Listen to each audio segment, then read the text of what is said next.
Greetings, my name is Dan Shook, a member of Pacific Corps Power Learning. I'm standing in front of the Wilsonville Training Center and would like to invite you to enjoy this video of Dr. Don Kirkpatrick.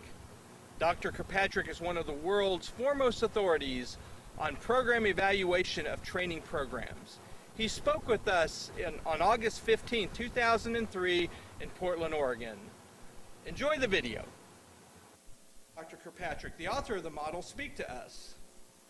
First, though, I'd like to especially welcome those who are involved in training within Pacific Corp. I would like to welcome those who partner with us in training, our vendors and contractors. Welcome to our friends at ASTD and the Doubletree, who graciously provided the accommodations and the refreshments. Welcome to those from PGE and Clackamas Community College in Portland State who partner with us. Welcome to those who are listening in from Salt Lake City.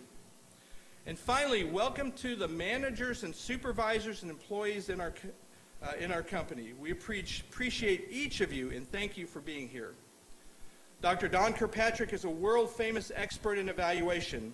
He is a professor emeritus of management from the University of Wisconsin and an expert in change management and developing supervisors and managers. Join with me in welcoming to Pacific Corp Dr. Kirkpatrick.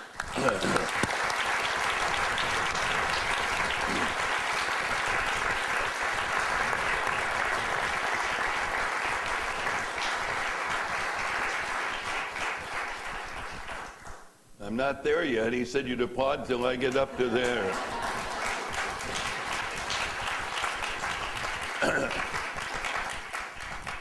Thank you, Dan. It's good to be here. And it's an interesting challenge that I have and some of you have because I'm not used to talking with supervisors and managers. But I'll tell you, they're a real key to some of the things we're going to be talking about. But all your training people, I think all the levels would be of interest, but I think we're happy to have, and I told Dan we're glad to have some supervisors and managers here. And I want to challenge you because you can help the training department evaluate and do some of the things we're going to be talking about. I'm going to start out with something a little unusual. You know, that's upside down and backwards. And there's something wrong with this machine. They're all going to be that way. So are you used to reading them that way? You know, when I see this many people, my mind goes back to directing a choir in Methodist and Presbyterian churches.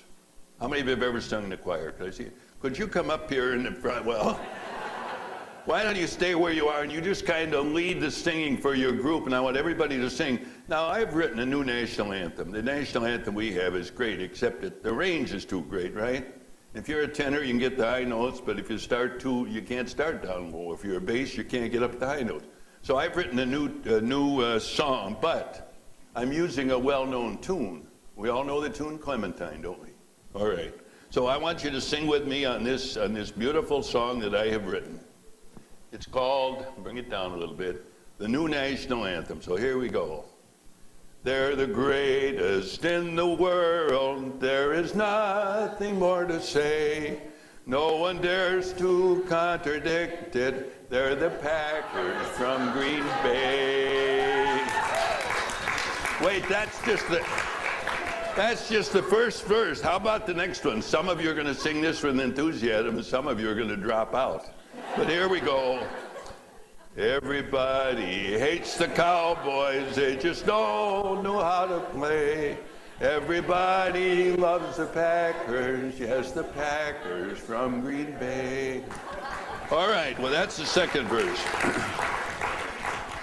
Well, you don't think that's all, do you? When you write a song, you got to write quite a few different lines. All right. Now, I'll sing this one. The Packers won a Super Bowl, and then they got into another Super Bowl, and they didn't win, so I had to write this particular thing. They're the greatest in the world, even after one bad day. Everybody knows they'll be back, because they're the Packers from Green. Now, with enthusiasm. Everybody hates the Broncos. They were lucky on that day. Everybody loves the Packers. Yes, the Packers from Green Bay. A little harmony helps. One of my pet peeves is when people teach training classes and so on, they start with some gimmick. you know. That has nothing to do with the people who are there. And I hate that. Somebody's doing magic, somebody's got exercise, it have nothing to do with it, just to get acquainted and so on. But I think any kind of a thing you use, the introduction, ought to have something to do and recognize the audience. So, here's the last verse. Ready? We are trainers teaching teamwork who need a guide to show the way. Let us follow the example of the Packers from Green Bay. You see why I did that, right? I see some news in the paper. It's got a picture of Michael Vick. Anybody hear of Michael Vick? Now, he's with Atlanta. He's a great quarterback. And here it says, what's next for Mr. Vick? A Super Bowl isn't far-fetched for Atlanta, not with him at quarterback. Well, unfortunately, he's in the NFL, the same division that the Packers are in, and they aren't going to make it. Because now, if he was in the AFL, you know, that might be okay. But he's in the same one. And unfortunately, Mr. Vick and the Atlanta Falcons are not going to make it. Because Brett Favre and the Green Bay Packers are going to be in the Super Bowl. You can count me in on that. I'm not betting too much. I'm just, you know, a little bit biased in that thing. Yeah. I learned something in teaching. Those of you who are supervisors and managers, I spent most of my time with the university teaching management courses to supervisors and managers and top executives, and leadership and communication and managing change and all the things that supervisors need to do, planning, organizing, leading, controlling, all those things. And in the process of doing that, I ran across something, defining the word management. There was a committee of the American Management Association defined management this way. Management is a science and an art. Well, that doesn't help much, does it? But it's interesting how they defined a science. They said a science is concepts, theory, principles, and techniques. So when I teach management courses, that's what I teach. Concepts, theories, principles, and techniques. And if you ever read a book on management, that's what you're going to get. Somebody's idea of what they think are the right ways to manage people. But now the art of management is this. The art of management is the application. And every time I teach a course, I challenge each person to say, what did I learn today that I can use back on the job? So now here we are in a real situation now with HRD. HRD is a science and an art. So you're training people. I think everything I say should be of interest to you. But I'm sure if you were sitting there as a supervisor or manager, you would probably saying, well, what does this have to do with me? So let me challenge each one of you to take a look what you can learn today from my concepts, theories, principles, and techniques. Not only that, but what can you take back and use on the job?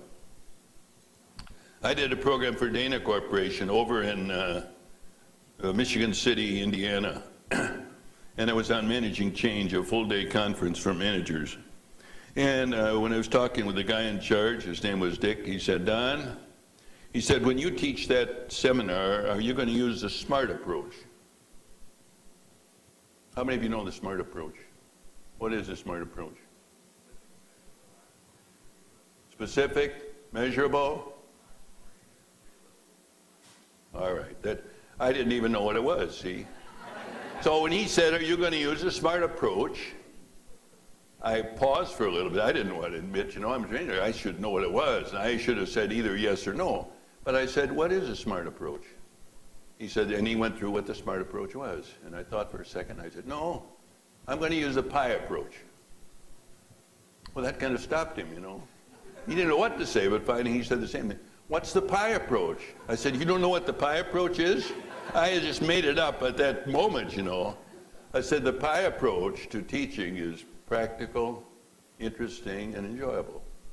And that's my approach to teaching. It isn't all measurable. It isn't all specific. You can't be all the time and all those things that the SMART approach is supposed to be. But it should be practical.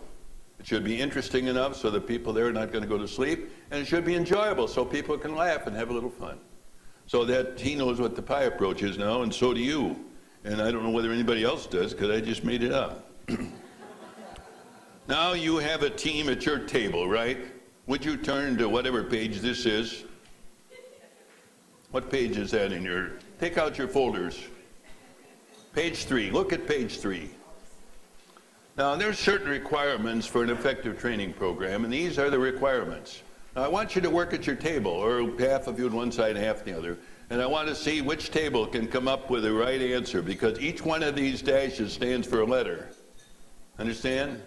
So I want you to fill in as a group, help each other, fill in the blanks. What are these 10 statements here that are the requirements for an effective training program?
Help each other out.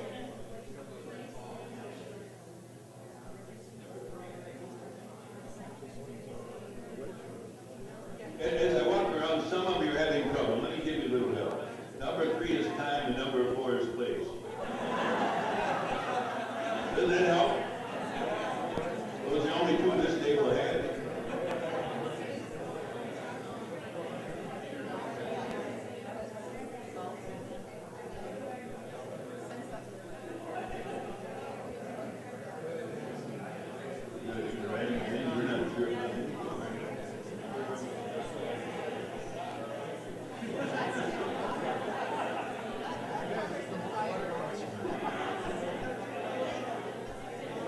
One other thing, be sure you use a pencil, because there's a very good chance you're going to have to erase some of it.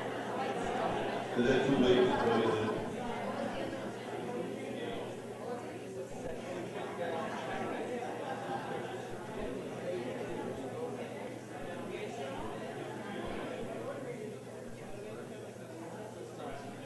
Any table got them all yet?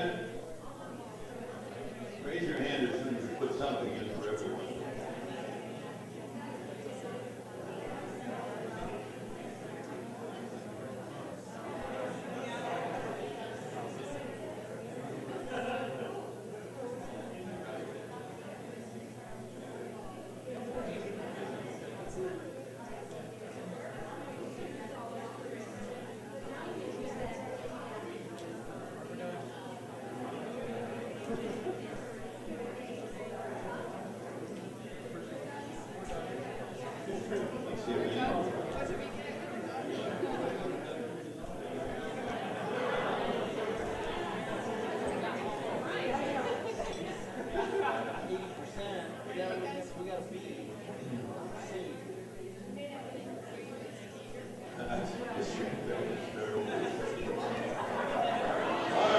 Table is done. They do not have a score of 10 though, so let me help you out. Let me help you out.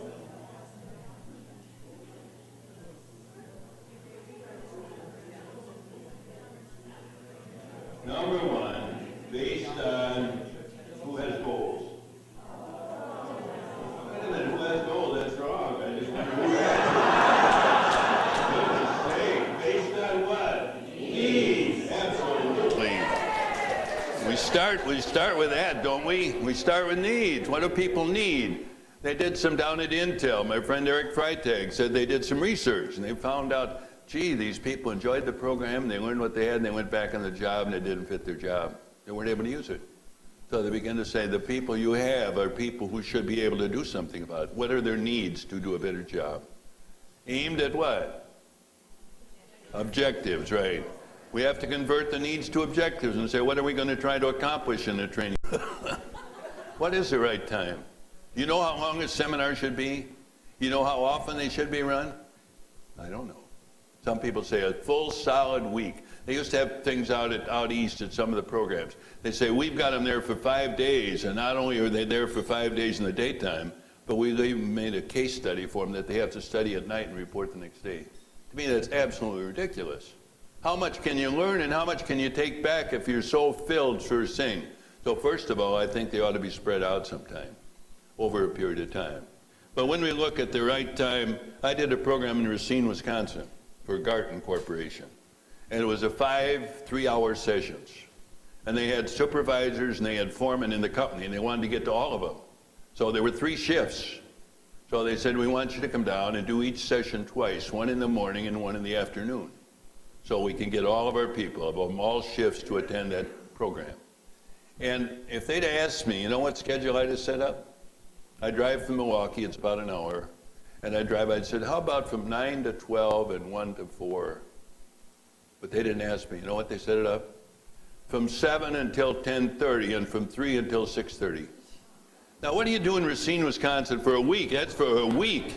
In Racine, it's too far to go home and come back, you see. So that was the worst schedule I've ever had. But you know something? They didn't ask me. They told me. The supervisors and the other people said, this is the time when people can come, when they can get away from their job, and when their jobs can be covered. So keep that in mind when you set the thing. Don't just think what's convenient for training people, but what's the best. Now, where's the best place? Some of you probably have good facilities in your own place. Others don't. And what else do you have with it? You know, let me tell you a story about Honeywell. I did a program in Honeywell. I was part of a 5-day workshop. Mine was on managing change. And up at Honeywell, they brought all the supervisors and managers in from all over the country to attend this. And they had a setup like you've got back there with the food. Where is it? Back there. And the food and so on. During the break, they brought in fruit. They brought in other stuff. At noon, you had a ticket, and you could go through the cafeteria line, get whatever you want to. In the afternoon, they brought up fruit and cookies and new coffee and cold drinks and so on, or something. Then they decided they were going to save money. And instead of having people come from all the cities to attend, we're going to take the program to them. So here I am at Seattle. We took the program to Seattle. And here at Seattle was the same program, basically with the same 5 consultants. But when they came in the morning, there's nothing. You go to the vending machine, you want to get coffee, or you bring your own coffee from McDonald's, whatever it is. At noon, you're on your own for lunch. During the break, nothing. You couldn't go and get something. The afternoon, nothing. You're on your own, so you can use the vending machines. Now, why were they doing that? They had a very good reason, didn't they? What? To save money. And the training department said, we want to help save money, and so we're not going to provide any. I don't know who made the decision. But I say, at what expense? Oh, they'd talked to people from Seattle. They said, or from who'd been to Minneapolis. And what do they think? How'd they handle you there? Oh, man, we really were treated royally. Now they come out, and here we are. We don't even get to go there, which we'd like to do, maybe, and so on. So think of the right place, not only where it is, but you have the right facilities. Is it comfortable, and other kinds of things. What's the next one? Who's it, people? Who's got reason for the right reason? That's wrong, absolutely wrong. You had reason, and you had needs. What do you think the reason is? The reason we're having it is because of the needs, right? So it's people. Who's the right people? Goodness sake, that's, how many had people?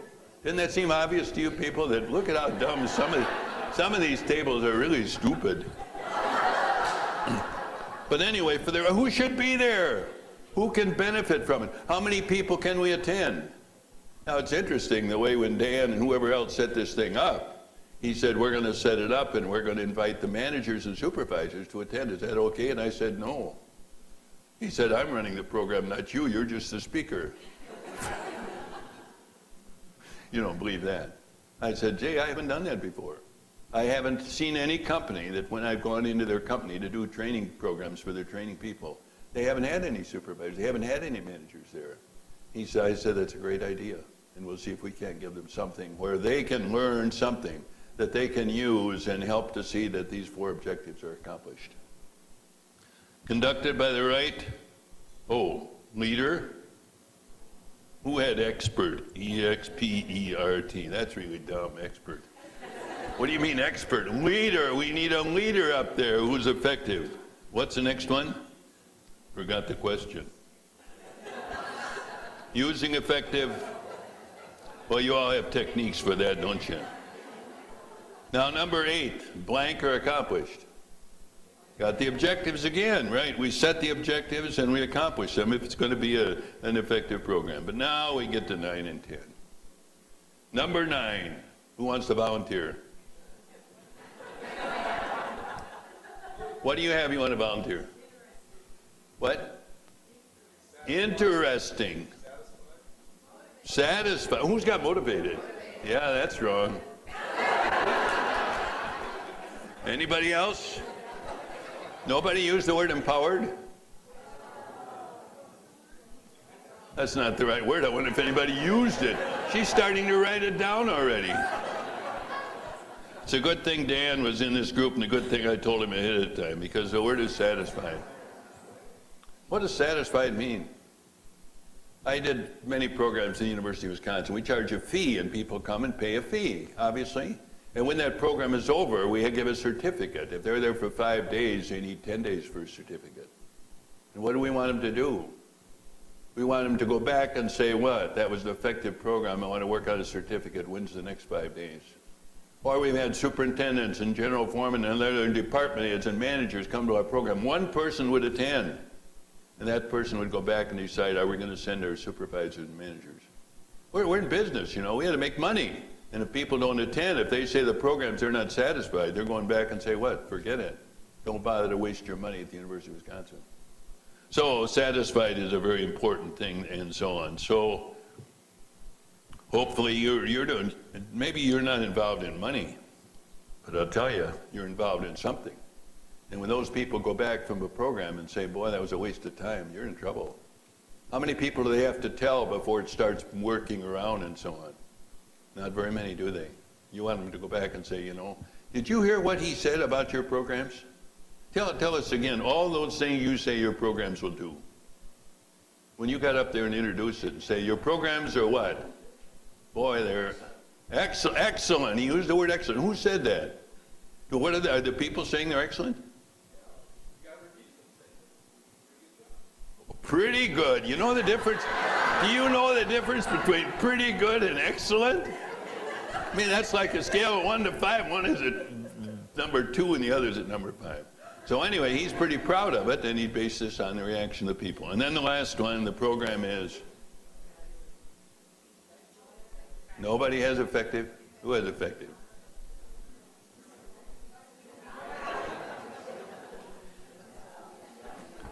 The program is evaluated.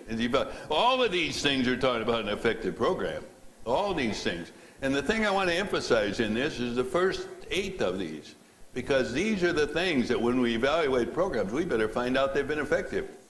And therefore, we better look, are we meeting the needs? Are we setting objectives? Are we holding the right time, at the right place, facilities? Do we have the proper leaders? And other kinds of things are very important. Well, you got about a 25% on that one, most of you. So do this one. See if you can do a little better on this next one. What are the qualifications when you look for in an instructor? That's the first part of it. And number 2 down below, what can instructors do in a training program? I'll just take a few minutes and see if you can figure those out.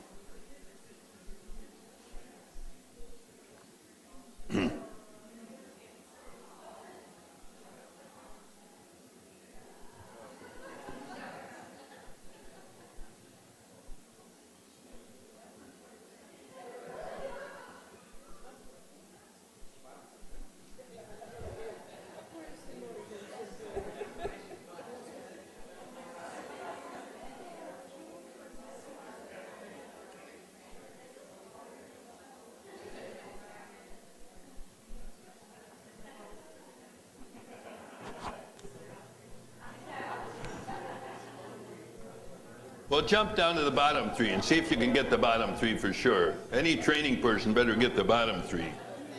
The up above might be a little more difficult. What can we do? What are objectives we can accomplish in a training pro?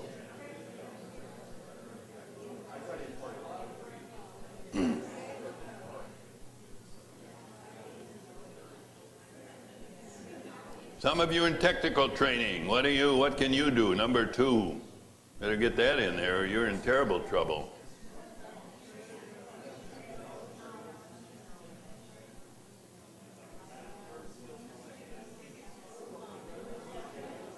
Maybe put in the 3 words at the right first of all, and then try to figure out what adjective goes with them, or what verb goes with them.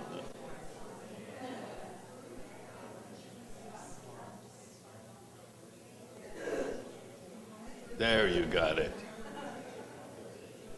First good thing that come from this table.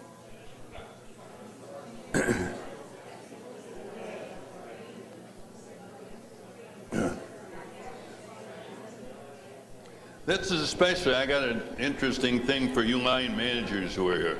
What's the first one? Instructors are eager to teach or eager to train. They want to do it. You got to have people who want to get up in front of a group and do it. The next one, well, anybody know the song of the Coast Guard? We all know the Marines hymn, the Navy hymn. What is it? Semper Paratus, which means what? Always ready or always prepared, yeah. Always prepared. It's Semper Paratus. It's a great march. And it was a Coast Guard's theme song. What's the next one? Learning oriented. They're oriented to the people and what they're going to learn, not teaching oriented and say, what can I teach them? Or oriented, what can I do to help the people learn something to be effective? And finally, they better be what? Effective communicators, right. They better be effective communicators too. And let me tell you why I did this. Alice Chalmers in Milwaukee was going to put on a program for their supervisors. And they said, Don, we want you to develop a program. What would you recommend for supervisors? I'd say I'd recommend 5 3-hour sessions, 15 hours to start with, and then if you want to do some advanced things, you can. We'll cover the basics. And they said, all right, we want you to prepare a lesson plan. What are you going to teach? How are you going to do it? What are some handouts, some materials? What visual aids are you going to use? And the complete lesson plan to give to somebody else to use so they can teach the course, which I prepare, see. Then I said to the guy, I said, who's going to do it? And he said, line managers. Line managers, we're going to put the boss of the people who work for him or her up as the leader, and the leader is going to teach these subordinates. And the idea is what? If I teach you, if you all work for me and I'm the boss, if I teach you something, first of all, I know it myself, and second, I'm going to see that you do it, right? That was their philosophy. I said, are you sure you want to do that? Well, that's what we thought we'd do. I said, be careful. Be careful. If you're going to do it, if you insist on doing it, be sure you have a class with those teachers, those supervisors, in how to teach. Can you imagine them using my lesson plans and getting up there on motivation and decision making and managing change and communication and human relations? How'd you like to do it? Even as training people. But what about line managers? Are they going to be always prepared? Do they want to get up there and so on? I said, boy, be very careful. By the way, if you're a line manager, anytime you in the training department can use line managers who meet these requirements, that's great. But I'll tell you, the whole idea of a line manager teaching the subordinates with subjects they know very little about and getting up in the front and making a fool of themselves is ridiculous. Well, anyway, the thing never got off the ground. But it was interesting. That's why I'm so concerned. When you pick other leaders, you people in training and so on, when you pick other leaders, be sure they meet these 4 qualifications. They want to get up there, whether they're inside or outside the organization. They're learning oriented, they're always prepared, and number 4, they're effective communicators. That means not only can they present material, but can they lead discussions and become a facilitator. I look at a difference between a trainer and a facilitator. I look at myself as a trainer. Part of my training is to facilitate things too. But some people just use the word facilitator as a general term for all of training. But a facilitator is not somebody who presents anything. A facilitator is somebody who helps what? People interchange and so on. Now, what can we do in the classroom? Increase knowledge, improve skills, and change attitudes. Those are the 3 things it's possible to do in the classroom. Some of the needs that we have and some of the objectives are aimed at all 3. Some are aimed at just knowledge. Some are aimed at skills. Some are aimed at attitudes. I think I'm aiming at all 3 of these. You know what I want you to have an attitude to do? Is to go back and do something about it. That's the attitude you ought to take with you. Say, I've learned something from Kirkpatrick that I think I can use and I'm going to go back. Now, do I know what to do and how to do it? That's the skills. I'm going to give you some very specific things that I suggest to you. And finally, knowledge. Certainly, I'm going to give you some increased knowledge. How many of you know what the 4 levels are? Well, never mind. Never mind.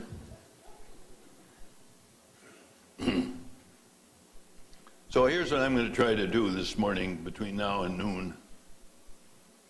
That woke up Dan. Why should we evaluate? What are the 4 levels? What are some guidelines? What are forms and approaches, and what now? Now, where it says why evaluate, I want you to number 1, 2, 3. I'm going to give you 3 reasons why to evaluate programs. And this is the first one. Should programs be continued? That's a pretty obvious one. Any of you involved in teaching skills, computer things, or other kinds of things? I used to teach transactional analysis and work simplification, and some of those things have gone by the wayside.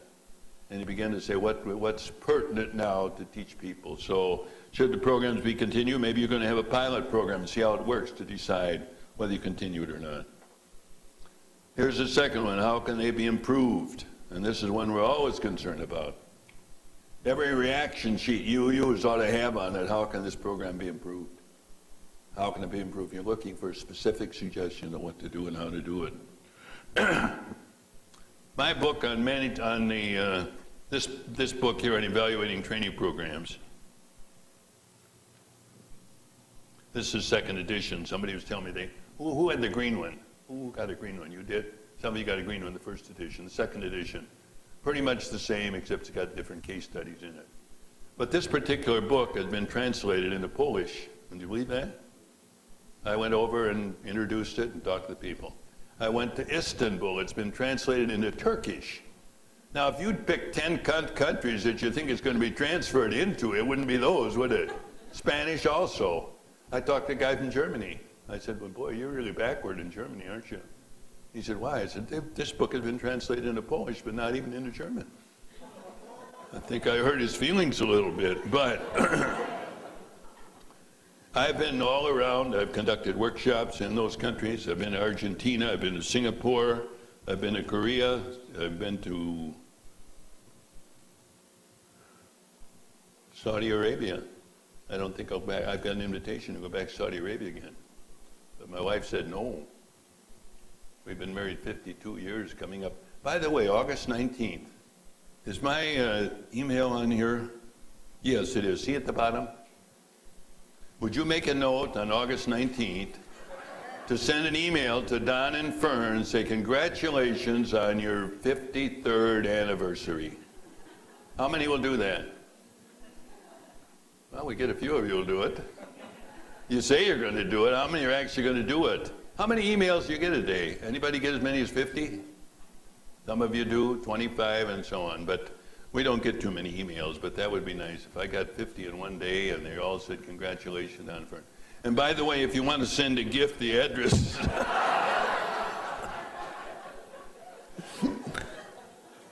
I don't know how I even got to that. But anyway, how can they be improved? And then telling you all the different places I've been. Saudi Arabia, France, Spain, Greece, and all those countries. Can you imagine that? They're all interested in Kirkpatrick's 4 levels of training.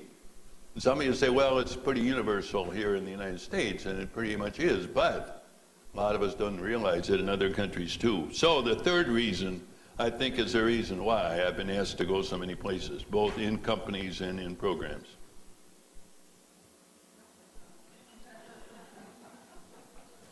How can trainers justify, how can you people justify the budget that you have at Pacific Corporation? How can anybody justify the budget they have for training and development, especially when times get pretty tough? And that's one of the reasons why people are interested in saying, well, okay, we better evaluate our programs. Because somebody's going to look to the training people and say, tell me, how do we know we're getting our money's worth out of training? And so that was one of the things I'm concerned about. All right, don't open your notebooks any further, but look at that pad of paper you have in front of you. You got a pad? I want your number from 1 to 10. I'm going to give you a little quiz. As a retired professor, I always give quizzes, as you know by now.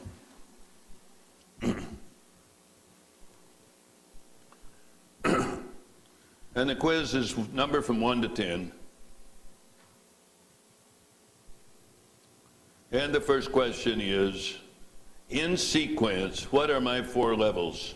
Oh, it's questions 1, 2, 3, 4. If you know what they are, write them down. Question 1, 2, 3, 4. Each one is one word, and these are my 4 levels of training. If you know what they are, write them down. If you don't, you're ready for question 5.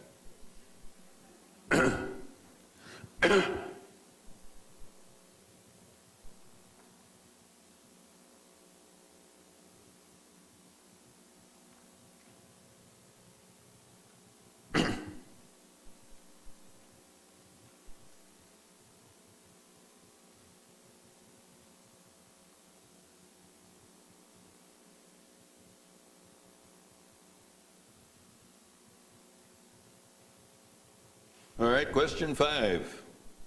Sometimes we give a test before we administer a training program. What do we call that test? You're trying to help other people at your table. This is an individual deal, right? No coaching, no looking ahead in the book. By the way, that's what I just gave you on evaluation, wasn't it? That's what I'm giving you now. I'm giving you a pre-test. What do we call a test we give afterwards? A post-test. That's pretty easy. Sometimes when we want to evaluate a program, we do it with one group that receives the training. We give the group that receives the training, and let's say if I was going to give the training to you people, and not to you people, and I want to see what happens to you afterwards over a period of time, and I want to see what happens to you over a period of time so I can see what impact did the training have. Does that make sense to you? What do we call the group that receives the training? That's number 7. And number 8, what do we call the group that does not receive the training? That's number 8.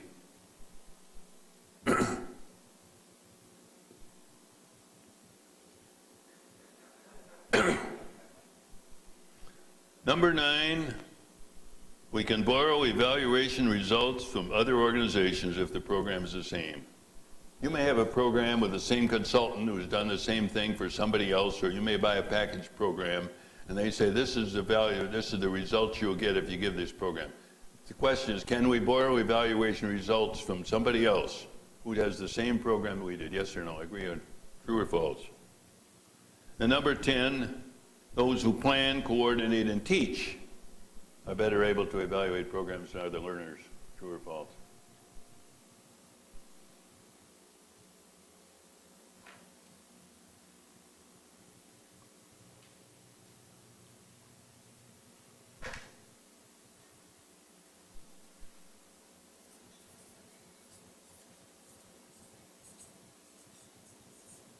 What's the first level?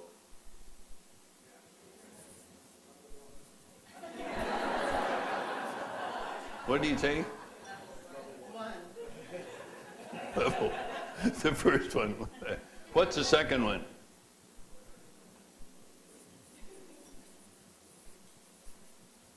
The third?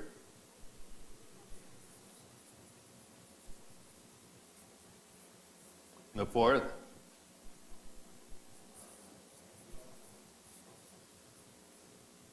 What do we call a test we give before a program? With or without the hyphen?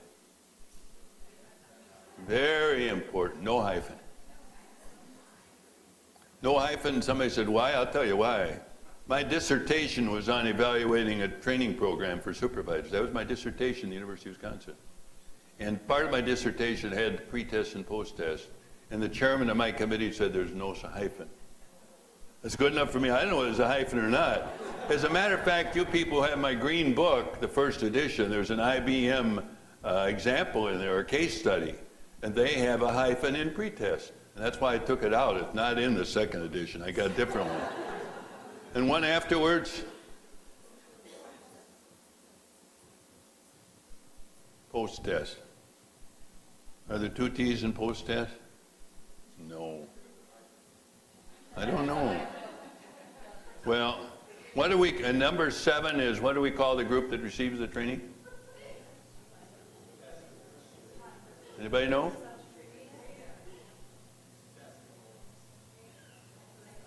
Experimental.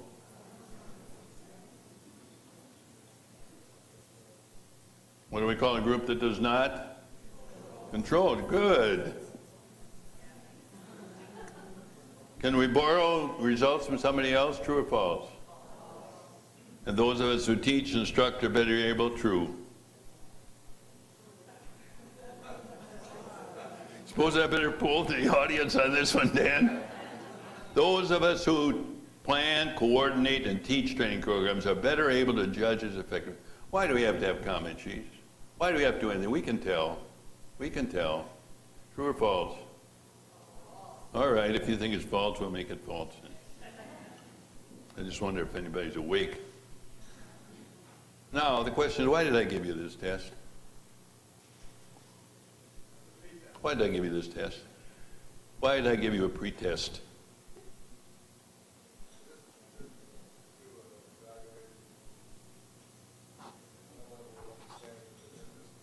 At this point. To evaluate the level of understanding at this point, to see where the group is in terms of these things.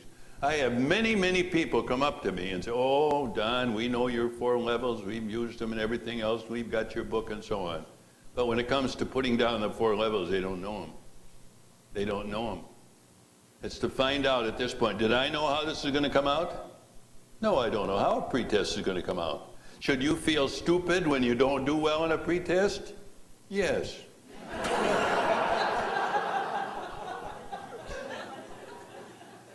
No, you should not. A pretest is just to find out, and how are you expected to know these things if you haven't read them or studied them and so on?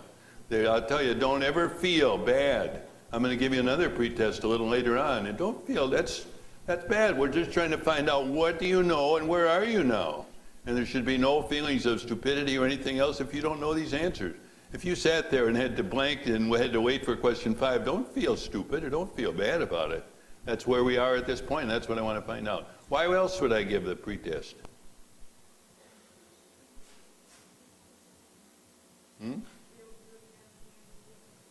able to do what again at the end? What do we call that? Okay.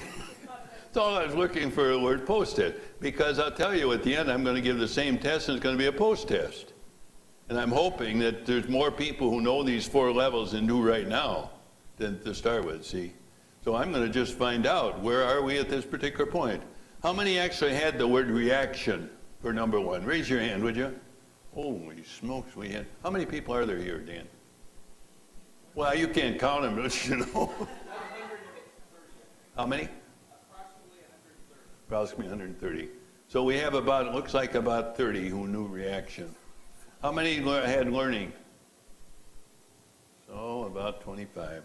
How many had the word behavior? Oh, we have about 30 again. How many had the word results? Oh, we have a few more, about 35. How many had the word pretest? 112. Listen, I live in Milwaukee. We got the Packers, and we got the Bucks, and we got the, I was going to say we got the Brewers, but they don't score too many points, but we got to count fast. Learn to count fast. So there's about 120 here who had, and how about post-test? About the same, 125. How many had the word experimental? You didn't speak up.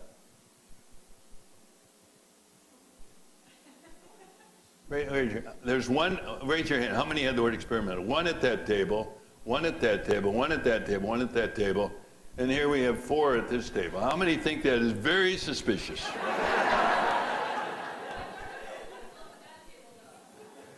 How many had the word control? 120. How many had false for number 9? How many had false for number 10? So that's the score in a pretest. I don't know how that ever is going to come out. I would know when you've got supervisor and managers here, the score on number 1, 2, 3, 4 are going to be very low because they've not even been exposed to the 4 levels. But when I do it with training people, I still don't know. And it's amazing when I do things that people say, oh yeah, we know your 4 levels, how low the score is on 1, 2, 3, and 4. Because when they have to put them down, that's one thing, if you recognize them so on. Turn to the next page, would you please?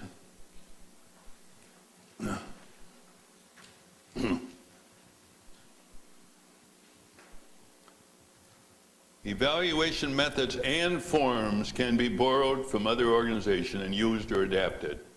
Evaluation, results cannot be borrowed And one of the reasons why this book has been popular and sold and gone into second edition is the second part of it. The first part of it is my concepts, theories, principles, and techniques and forms. The second part is case studies from people who have done one or more of the levels. And their case studies are pretty sophisticated. Some have control groups and some don't. When I first wrote the book for Barrett Kohler as a publisher, I was looking for case studies. And I called a guy who had done some writing of a book on evaluation. It was Dave Basarab. He was at Motorola. And I said, Dave, this is Don Kirkpatrick. He said, Don Kirkpatrick, we use your 4 levels all over the world. I said, you do? He said, yeah. Now, my book had never even been published yet. This is based on articles. My book was not published until '93. But articles I'd written in '59 for the Journal of ASTD, a series of 4 articles they asked me to write, and the word got around. This is what it is, and this is what it is. So just based on that, so then people say, a friend of mine, Jane Holcomb from California, said, people can't find your articles anymore. You see articles that say level 3, how do you measure level 3? And they assume everybody knows what level 3 is. They said, you better write a book so people can understand what are the 4 levels and so on. So that's what the 4 levels. And so I said, Dave, would you write an introduction to the book and tell about how you use it and mention how everybody ought to use it? So he ends up his introduction with these words.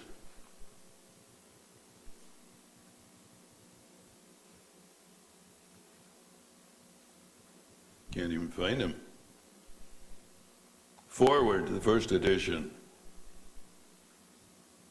Dave Basser. Motorola believes that proper use of the 4 evaluation levels helps it to achieve its corporate vision of becoming the premier employer in the world by affecting our greatest competitive advantage.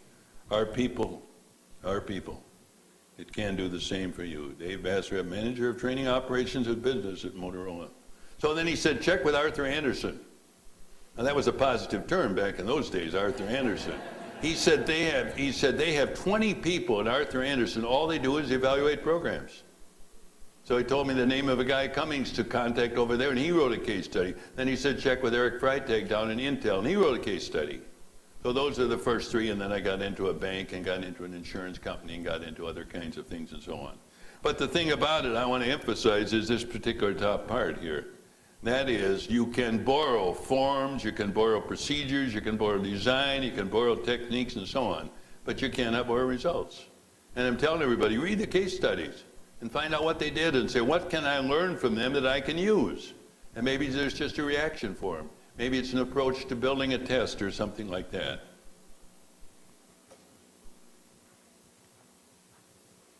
Here they are, the work of a genius. Why are you laughing? Let me tell you what a genius I was to develop these 4 levels. I'm working on my dissertation, right? I'm going to evaluate a supervisory training course that we gave, a 5-day course. And I said to myself, if I'm going to evaluate it, what should I try to measure? Well, number 1, I try to measure how they feel about it. I'll call that reaction. Number 2, I want to see, do they learn things? We're trying to teach them certain knowledge, skills, and attitudes. What have they learned? Number 3, when they go back on the job, are they going to behave any differently because they attended this program? And number 4, what results are they going to get from this program? Now, wasn't that terrific? It is absolutely amazing to me how these 4 levels have been used in wherever, universities and in business and so on, because they're 4 simple terms. I did a program for Ford, and they said, Kirkpatrick, the best they did for me is to break down that word evaluation, which has got so many ramifications to it, into meaningful terms so we're all talking the same language. So I can assure you there was no genius who developed these. This was a practical part of my dissertation, said reaction, learning, behavior, and results. And people have picked that up, and so it's been kind of a standard it's done. But what is reaction? Some people call it smile sheets. Some people call it happiness ratings. I call it a measure of customer satisfaction. Whether they pay or not, they're your customers, and you better send them back with the right, good reaction. Learning, to what extent did the participants increase knowledge, improve skills, and or change attitudes? Behavior, to what extent did they job behavior change, and finding what results? Anybody heard of ROI, measuring ROI? Probably one of the hottest topics in training right now. And be careful. I think it's way overdone. It's complicated and so on. A friend of mine is Jack Phillips, who's developed this ROI. He and I have been on many programs together, and he kind of takes off on my four. He said, he calls it level 5. People say, did it bother me? I said, no, it doesn't bother me. But I said, to me, results has got, everything involved in it and so on. He's also changed the words of behavior and results to impact and something else. That's all right. But anyway, these are the 4 levels we're concerned about. Reaction, how do people react to the program? Customer satisfaction. Number 2, to what extent did they learn what we're trying to teach? Number 3, on the job, did their behavior change and so on. So now we get to some guidelines. Guidelines for evaluating reaction. Determine what you want to find out. I want to find out how they reacted to what? The leader, the materials, maybe the lunch, maybe the breaks, maybe the visual aids, the case studies, or anything else that you want. The leader, obviously, a number of things about the leader. Just make a list and say, I'd like to find out how people feel about these aspects of the program. I'm going to show you some examples. Design a form that will quantify reactions. Don't design a form that said, what do you like best and what did you like least and so on. What did you think of the program? Somebody said it was pretty good. Somebody else says it's excellent. He used those terms interchangeably, didn't he? Are you going to keep reminding him of that? He doesn't know the difference between pretty good and excellent. I know the difference. That pretty good is not excellent. They said, I hear people say, oh, he did a good job. And they mean an excellent job. Boy, let's get down and say excellent. And if your programs are excellent, say it. But do not say they're pretty good, right? Is that understood, Dan? Well, you learned something, right? Just be careful. Don't open your mouth. That's what. How many of you learn to be careful when you open your mouth when I ask for volunteers? Encourage written comments. I know at the University of Wisconsin, we didn't get many written comments because when the program is over, we just said, here, fill out the form and put it on the table when you leave. And you don't get many because people are anxious to leave. It doesn't make any difference what time it is or where they have to go. They'd rather leave than they would sit there writing. But if you kind of build into it and say, before I give a final announcement, got some things to say to you about next program or something, let's take a couple minutes and fill out these reaction sheets. Then obviously you'll get comment. They'd rather do that than it would just sitting there and doing nothing, see?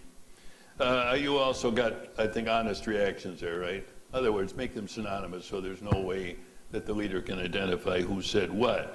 100% immediate response, if desirable, delayed reactions. And I want to emphasize develop an acceptable standard and then measure reactions against the standard. Now, you have some handouts in the back of your notebooks, the last pages. Some sample reaction forms.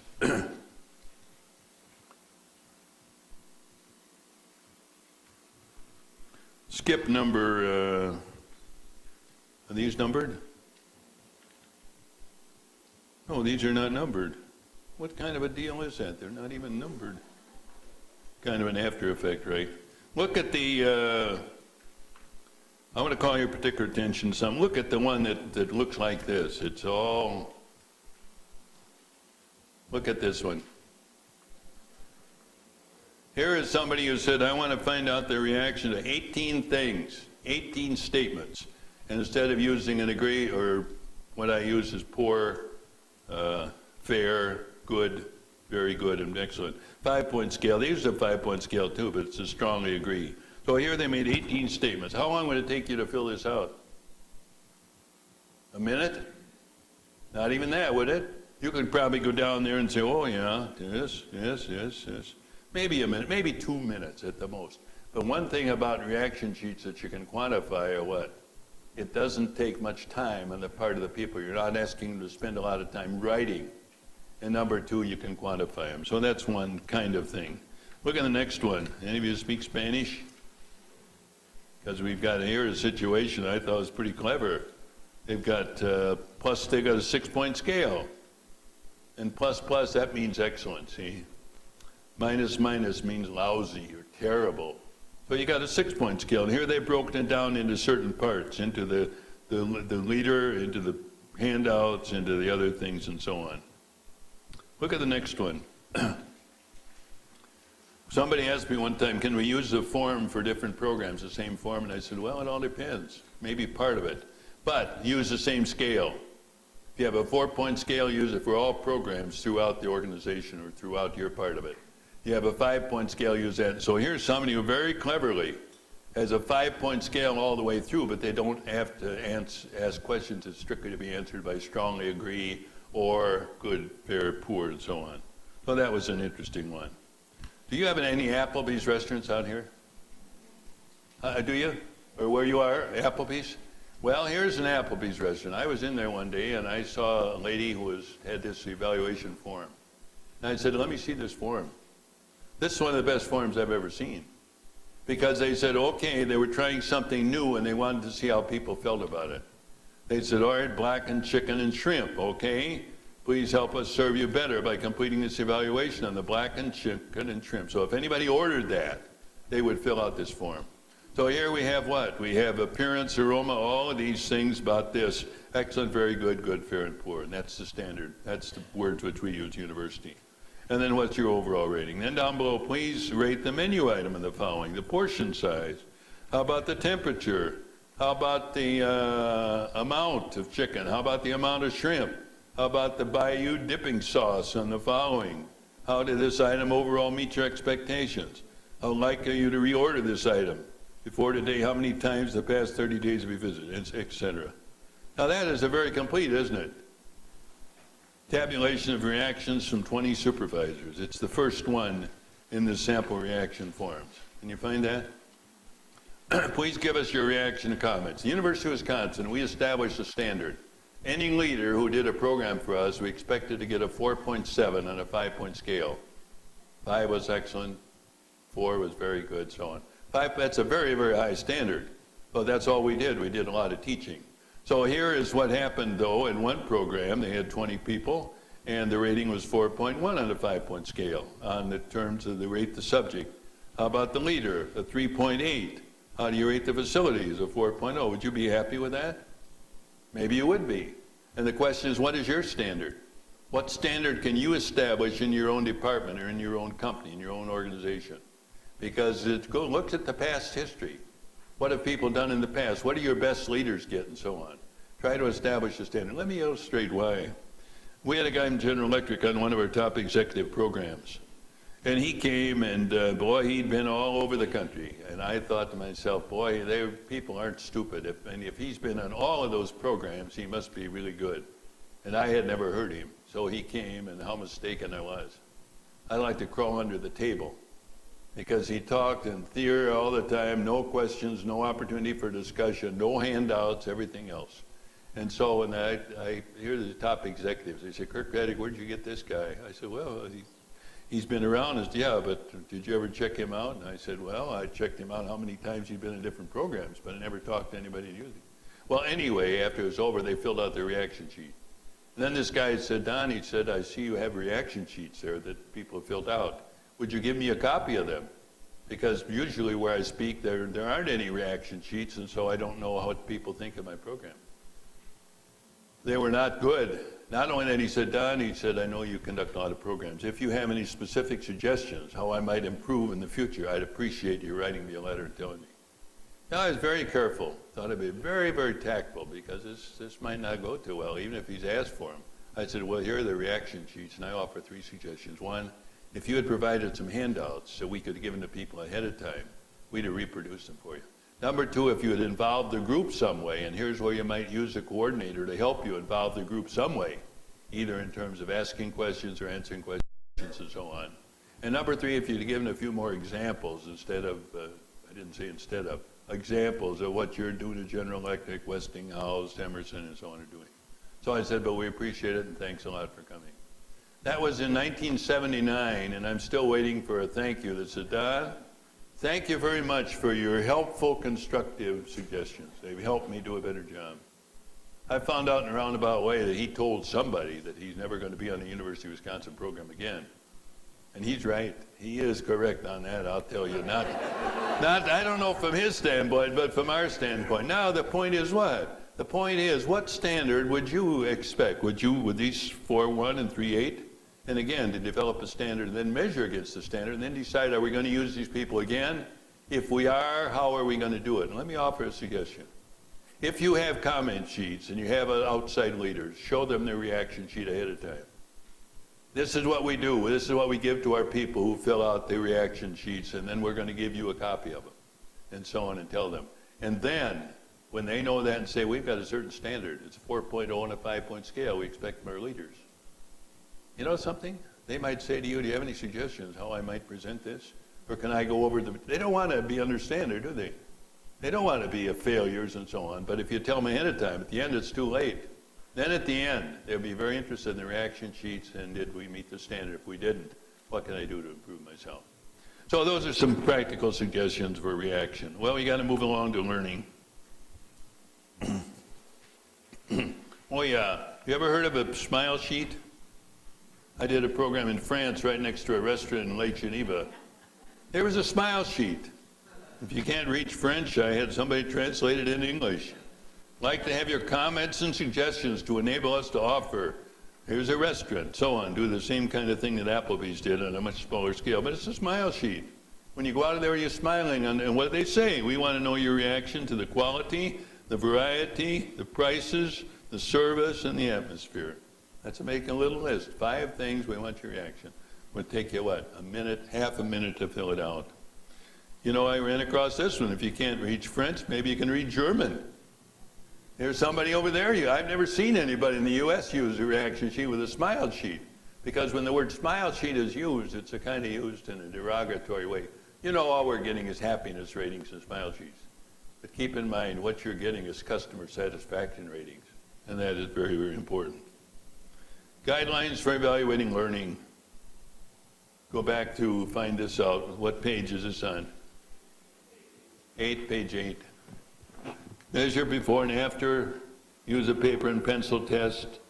Use a performance test for skills.